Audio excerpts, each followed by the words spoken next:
All right, so this is our first big school-wide read aloud of, we're going to kick off J.K. Rowling's Harry Potter and the Sorcerer's Stone, and this is illustrated by Jim Kay.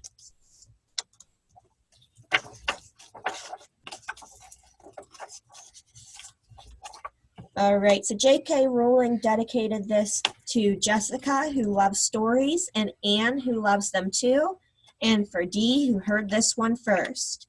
And Jim Kay dedicated this to Louise. I went in search of strawberries and found unfathomable love. Okay. This is chapter 1. Make sure. Yep.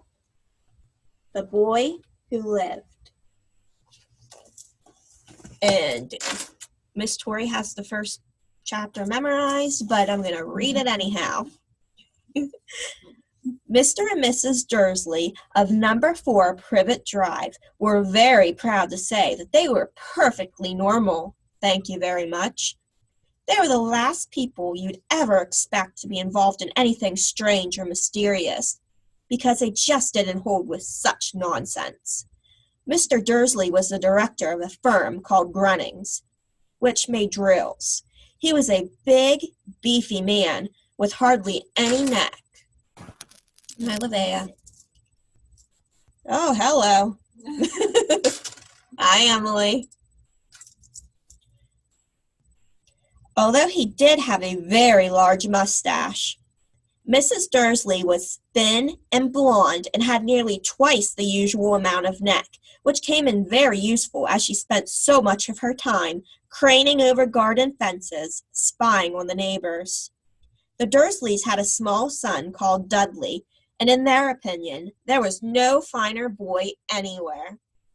The Dursleys had everything they wanted, but they also had a secret, and their greatest fear was that somebody would discover it. They didn't think they could bear it if anyone found out about the Potters. Mrs. Potter was Mrs. Dursley's sister, but they hadn't met for several years. In fact, Mrs. Dursley pretended she didn't have a sister, because her sister and her good-for-nothing husband were as un-Dursleyish as it was possible to be. The Dursleys shuddered to think what the neighbors would say if the Potters arrived in the street. The Dursleys knew that the Potters had a small son, too, but they had never even seen him. This boy was another good reason for keeping the Potters away. They didn't want Dudley mixing with a child like that. When Mr. and Mrs. Dursley woke up on the dull gray Tuesday our story starts, there was nothing about the cloudy sky outside to suggest that strange and mysterious things would soon be happening all over the country. Mr. Dursley hummed as he picked out his most boring tie for work, and Mrs. Dursley gossiped away happily as she wrestled a screaming Dudley into his high chair. None of them noticed a large, tawny owl flutter past the window. At 8:30, Mr. Dursley picked up his briefcase, pecked Mrs. Dursley on the cheek, and tried to kiss Dudley goodbye, but missed, because Dudley was now having a tantrum and throwing his cereal at the walls. "Little tyke," chortled Mr. Dursley as he left the house. He got into his car and backed out of number 4's drive. It was on the corner of the street that he noticed the first sign of something peculiar, a cat reading a map. For a second, Mr. Dursley didn't realize what he had seen. Then he jerked his head around to look again. There was a tabby cat standing on the corner of Privet Drive, but there wasn't a map in sight. What could he have been thinking of? It must have been a trick of the light. Mr. Dursley blinked and stared at the cat. It stared back. As Mr. Dursley drove around the corner and up the road, he watched the cat in his mirror. It was now reading the sign that said, Privet Drive. No looking at the sign. Cats couldn't read maps or signs. Mr. Dursley gave himself a little shake and put the cat out of his mind. As he drove towards town, he thought of nothing except a large order of drills he was hoping to get that day. But on the edge of town, Drills were driven out of his mind by something else. As he sat in the usual morning traffic jam, he couldn't help noticing that there seemed to be a lot of strangely dressed people about, people in cloaks. Mr. Dursley couldn't bear people who dressed in funny clothes, the get-ups you saw in young people. He supposed this was some stupid new fashion. He drummed his fingers on the steering wheel, and his eyes fell on a huddle of these weirdos standing quite close by. They were whispering excitedly together. Mr. Dursley was enraged to see that a couple of them weren't young at all. Why, that man had to be older than he was, and wearing an emerald green cloak. The nerve of him! But then it struck Mr. Dursley this was probably some silly stunt. These people were obviously collecting for something. Yes, that would be it. The traffic moved on, and a few minutes later, Mr. Dursley arrived in the Grunnings car park, his mind back on drills. Mr. Dursley always sat with his back to the window in his office on the 9th floor. If he hadn't, he might have found it harder to concentrate on drills that morning. He didn't see the owl swooping past in broad daylight, though people down in the street did. They pointed and gazed open-mouthed as owl after owl sped overhead. Most of them had never seen an owl, even at nighttime. Mr. Dursley, however, had a perfectly normal, owl-free morning.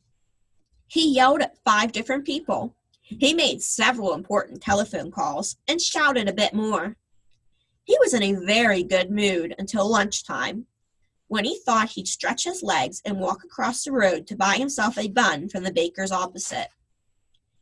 He'd forgotten all about the people in cloaks until he passed a group of them next to the baker's. He eyed them angrily as he passed. He didn't know why, but they made him uneasy. This lot were whispering excitedly, too, and he couldn't see a single collecting tin. It was on his way back past them, clutching a large donut in a bag, that he caught a few words of what they were saying. The Potters! That's right, that's what I heard. Yes, their son Harry. Mr. Dursley stopped dead. Are there pictures? Are there pictures of the cat? Mm-hmm. What is it? The cat? What? What kind of cat? It's the tabby cat. Huh. Oh, what's it? Ooh. Fear flooded him. He looked back at the whispers as if he wanted to say something to them, but thought better of it. He dashed back across the road, hurried up to his office, snapped at his secretary not to disturb him, seized his telephone, and had almost finished dialing his home number when he changed his mind. He put the receiver back down and stroked his mustache, thinking. Now he was being stupid. Potter wasn't such an unusual name. He was sure there were lots of people called Potter who had a son called Harry. Come to think of it, he wasn't even sure his nephew was called Harry. He'd never even seen the boy. It might have been Harvey or Harold. There was no point in worrying Mrs. Dursley. She always got so upset at any mention of her sister. He didn't blame her if he'd had a sister like that.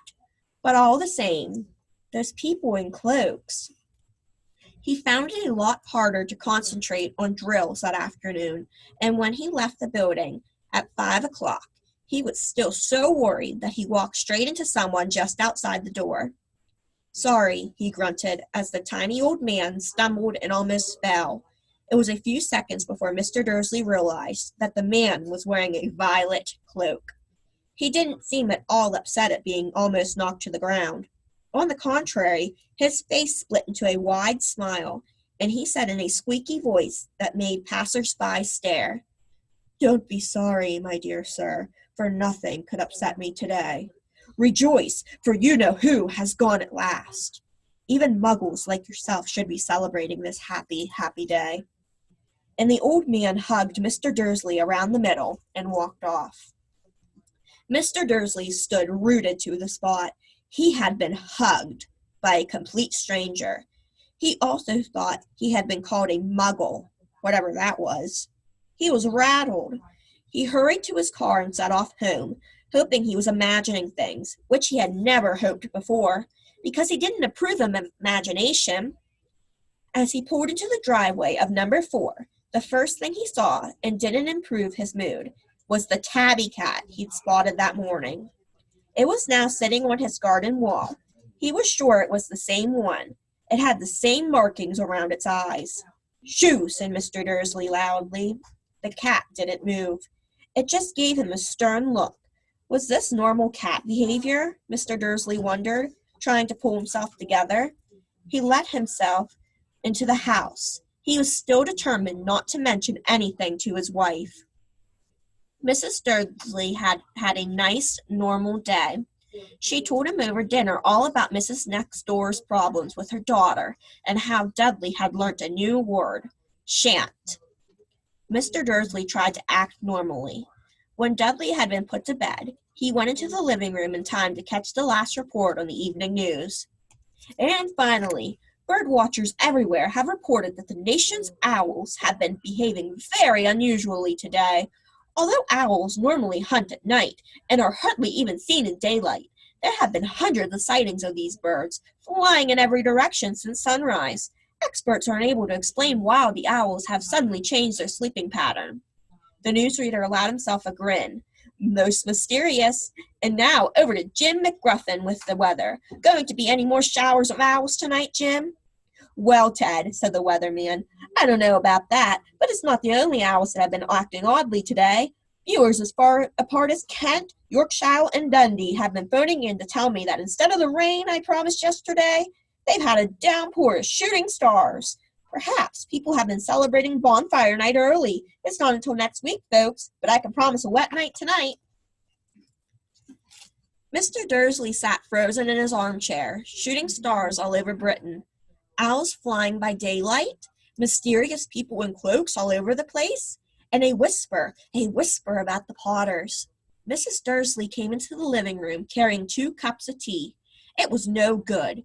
He'd have to say something to her. He cleared his throat nervously. "Petunia, dear, you haven't heard from your sister lately, have you?" As he had expected, Mrs. Dursley looked shocked and angry. After all, they normally pretended she didn't have a sister. "No," she said sharply. "Why?" "Funny stuff on the news," Mr. Dursley mumbled. "Owls, shooting stars, and there were a lot of funny-looking people in town today." "So?" snapped Mrs. Dursley. "Well, I just thought maybe it was something to do with, her lot." Mrs. Dursley sipped her tea through pursed lips. Mr. Dursley wondered whether he dared tell her he'd heard the name Potter. He decided he didn't dare. Instead, he said as casually as he could, "Their son. He'd be about Dudley's age now, wouldn't he?" "I suppose so," said Mrs. Dursley stiffly. "What's his name again?" "Howard, isn't it?" "Harry. Nasty, common name, if you ask me." "Oh, yes," said Mr. Dursley, his heart sinking horribly. "Yes, I quite agree." He didn't say another word on the subject. As they went upstairs to bed, while Mrs. Dursley was in the bathroom, Mr. Dursley crept to the bedroom window and peered down into the front garden. The cat was still there. It was starting down Privet Drive as though it was waiting for something. Was he imagining things? Could all this have anything to do with the Potters? If it did, if it got out that they were related to a pair of, well, he didn't think he could bear it. The Dursleys got into bed. Mrs. Dursley fell asleep quickly, but Mr. Dursley lay awake, turning it all over in his mind. His last comforting thought before he fell asleep was that even if the Potters were involved, there was no reason for them to come near him and Mrs. Dursley. The Potters knew very well what he and Petunia thought about them and their kind. He couldn't see how he and Petunia could get mixed up in anything that might be going on. He yawned and turned over. It couldn't affect them. How very wrong he was. Mr. Dursley might have been drifting into an uneasy sleep, but the cat on the wall outside was showing no sign of sleepiness. It was sitting as still as a statue, its eyes fixed unblinkingly on the far corner of Privet Drive. It didn't so much as quiver when a car door slammed in the next street, nor when two owls swooped overhead. In fact, it was nearly midnight before the cat moved at all. A man appeared on the corner the cat had been watching, appeared so suddenly and silently, you'd have thought he just popped out of the ground. The cat's tail twitched, and its eyes narrowed. Nothing like this man had ever been seen in Privet Drive. He was tall, thin, and very old, judging by the silver of his hair and beard, which were both long enough to tuck into his belt. He was wearing long robes, a purple cloak which swept the ground, and high-heeled, buckled boots. His blue eyes were light, bright and sparkling behind half-moon spectacles, and his nose was very long and crooked, as though it had been broken at least twice. This man's name was Albus Dumbledore. Albus Dumbledore didn't seem to realize that he had just arrived in a street where everything from his name to his boots was unwelcome. He was very busy rummaging in his cloak, looking for something, but he did not seem to realize he was being watched, because he looked up suddenly at the cat, which was still staring at him from the other end of the street. For some reason, the sight of the cat seemed to amuse him. He chuckled and muttered, "I should have known." He had found what he was looking for inside his pocket. It seemed to be a silver cigarette lighter. He flipped it open, held it up in the air, and clicked it. The nearest street lamp went out with a little pop. He clicked it again. The next lamp flickered into darkness. 12 times he clicked the put-outer, until the only lights left in the whole street were two tiny pinpricks in the distance, which were the eyes of the cat watching him. If anyone looked out of their window now, even beady-eyed Mrs. Dursley, they wouldn't be able to see anything that was happening down on the pavement. Dumbledore slipped the put-outer back inside his cloak, and set off down the street towards number 4, where he sat down on the wall next to the cat. He didn't look at it, but after a moment, he spoke to it. "Fancy seeing you here, Professor McGonagall." He turned to smile at the tabby, but it had gone. Instead, he was smiling at a rather severe-looking woman who was wearing square glasses, exactly the shape of the markings the cat had around its eyes. She, too, was wearing a cloak, an emerald one. Her black hair was drawn into a tight bun. She looked distinctly ruffled. "How did you know it was me?" she asked. "My dear Professor, I've never seen a cat sit so stiffly." "You'd be stiff if you've been sitting on a brick wall all day," said Professor McGonagall. "All day? When you could have been celebrating? I must have passed a dozen feasts and parties on my way here." Professor McGonagall sniffed angrily.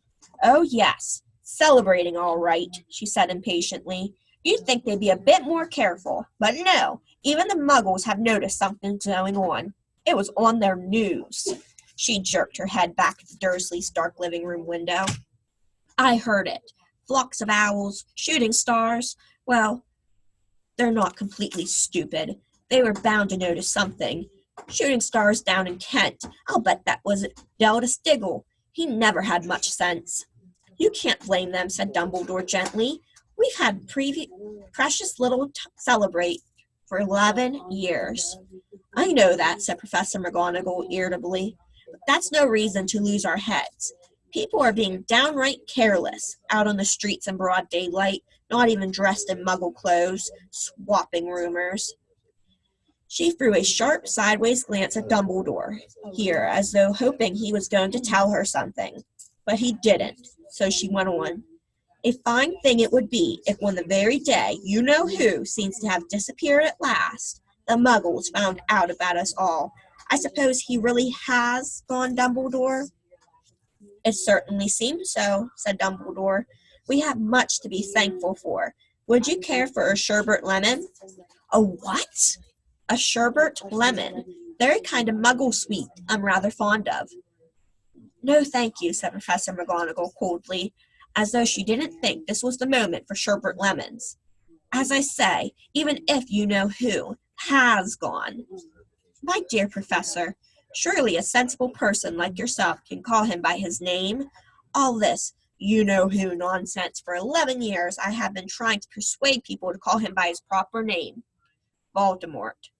Professor McGonagall flinched, but Dumbledore, who was unsticking 2 sherbet lemons, seemed not to notice. It all gets so confusing if we keep saying you-know-who. I have never seen any reason to be frightened of saying Voldemort's name. I know you haven't, said Professor McGonagall, sounding half exasperated, half admiring. But you're different. Everyone knows you're the only one you know. Oh, all right, Voldemort was frightened of. You flatter me, said Dumbledore calmly. Voldemort had powers I will never have, only because you're too, well, noble to use them. It's lucky it's dark. I haven't blushed so much since Madame Pomfrey told me she liked my new earmuffs. Professor McGonagall shot a sharp look at Dumbledore and said, The owls are nothing to the rumors that are flying around. You know what everyone's saying about why he's disappeared, about what finally stopped him? It seemed that Professor McGonagall had reached the point she was most anxious to discuss, the real reason she had been waiting on a cold, hard wall all day. For neither as a cat nor as a woman had she fixed Dumbledore with such a piercing stare as she did now. It was plain that whatever everyone was saying, she was not going to believe it until Dumbledore told her it was true. Dumbledore, however, was choosing another sherbet lemon and did not answer. What they're saying, she pressed on, is that last night Voldemort turned up in Godric's Hollow. He went to find the Potters. The rumor is that Lily and James Potter, they're dead. Dumbledore bowed his head. Professor McGonagall gasped. Lily and James? I can't believe it. I didn't want to believe it. Oh, Albus. Dumbledore reached out and patted her on the shoulder. I know, he sighed heavily. Professor McGonagall's voice trembled as she went on. That's not all. They're saying he tried to kill the Potter's son, Harry. But he couldn't. He couldn't kill that little boy. No one knows why or how, but they're saying that he couldn't kill Harry Potter. Voldemort's power somehow broke, and that's why he's gone. Dumbledore nodded glumly. It's true, faltered Professor McGonagall. After all he's done, all the people he's killed, he couldn't kill a little boy? It's just astounding. Of all the things to stop him, but how in the name of heaven did Harry survive? We can only guess, said Dumbledore. We may never know. Professor McGonagall pulled out a lace handkerchief and dabbed at her eyes beneath her spectacles. Dumbledore gave a great sniff as he took a golden watch from his pocket and examined it. It was a very odd watch. It had 12 hands, but no numbers. Instead, little planets were moving around the edge. It must have made sense to Dumbledore, though, because he put it back in his pocket and said, Hagrid's late. I suppose it was he who told you I'd be here, by the way. Yes, said Professor McGonagall, and I don't suppose you're going to tell me why you're here, of all places. I've come to bring Harry to his aunt and uncle. They're the only family he has left now. You can't mean the people who live here, cried Professor McGonagall, jumping to her feet and pointing at number 4. Dumbledore, you can't. I've been watching them all day. You couldn't find 2 people who are less like us, and they've got this son. I saw him, kicking his mother all the way up the street, screaming for sweets. Harry Potter, come and live here? It's the best place for him, said Dumbledore firmly. His aunt and uncle will be able to explain everything to him when he's older. I've written them a letter. A letter, repeated Professor McGonagall faintly, sitting back down on the wall. Really, Dumbledore, you think you can explain all this in a letter? These people will never understand him. He'll be famous, a legend. I wouldn't be surprised if today was known as Harry Potter Day in future. There will be books written about Harry. Every child in our world will know his name. Exactly, said Dumbledore, looking very seriously over the top of his half-moon glasses. It would be enough to turn any boy's head. Famous before he can walk and talk. Famous for something he won't even remember. Can't you see how much better off he'll be growing up away from all that until he's ready to take it? Professor McGonagall opened her mouth, changed her mind, swallowed, and then said, Yes, you're right, of course. But how is the boy getting here, Dumbledore? She eyed his cloak suddenly, as though she thought he might be hiding Harry underneath it. Hagrid's bringing him. You think it wise to trust Hagrid with something as important as this? I would trust Hagrid with my life, said Dumbledore. I'm not saying his heart isn't in the right place, said Professor McGonagall grudgingly, but you can't pretend he's not careless. He does tend to... What was that? A low rumbling sound had broken the silence around them.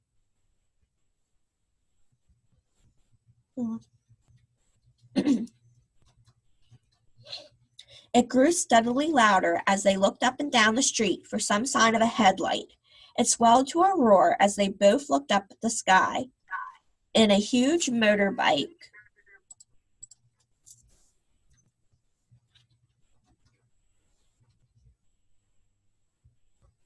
fell out of the air and landed on the road in front of them. If the motorbike was huge, it was nothing to the man sitting astride it. He was almost twice as tall as a normal man, and at least 5 times as wide. He looked simply too big to be allowed, and so wild, long tangles of bushy black hair and beard hid most of his face. He had hands the size of dustbin lids, and his feet in their leather boots were like baby dolphins. In his vast, muscular arms, he was holding a bundle of blankets. Hagrid, said Dumbledore, sounding relieved. At last! And where did you get that motorbike? Borrowed it, Professor Dumbledore, sir, said the giant, climbing carefully off the motorbike as he spoke. Young Sirius Black lent it to me. I've got him, sir. No problems were there?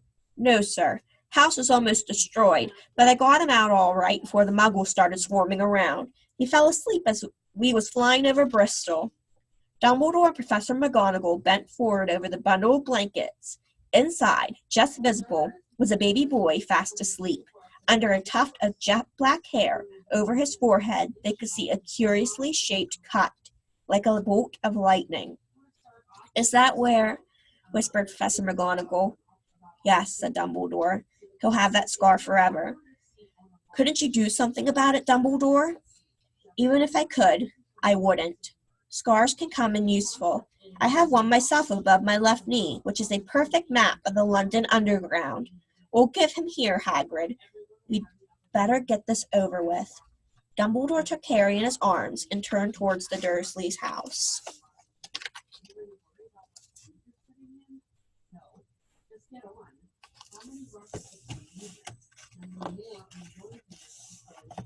Could I say goodbye to him, sir? Asked Hagrid. He bent his great shaggy head over Harry and gave him what must have been a very scratchy, whiskery kiss.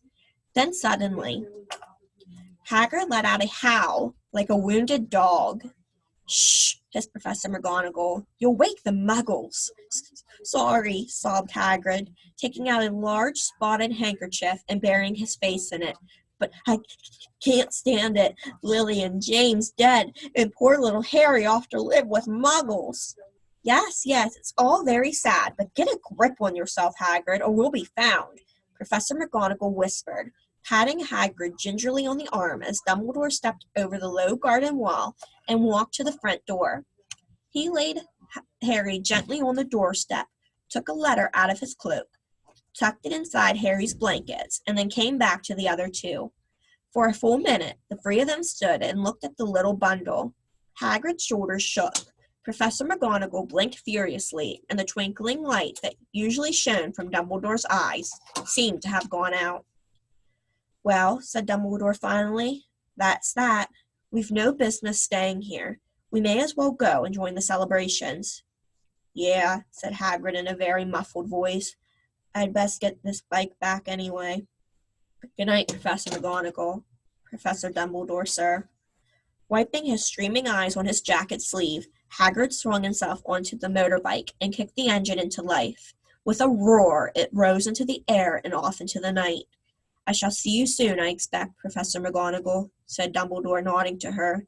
Professor McGonagall blew her nose in reply. Dumbledore turned and walked back down the street. On the corner, he stopped and took out the silver put-outer. He clicked it once, and 12 balls of light sped back to their street lamps, so that Privet Drive glowed suddenly orange, and he could make out a tabby cat slinking around the corner at the other end of the street. He could just see the bundle of blankets on the step of number 4. "Good luck, Harry," he murmured. He turned on his heel, and with a swish of his cloak, he was gone. A breeze ruffled the neat hedges of Privet Drive, which lay silent and tidy under the inky sky. The very last place you would expect astonishing things to happen.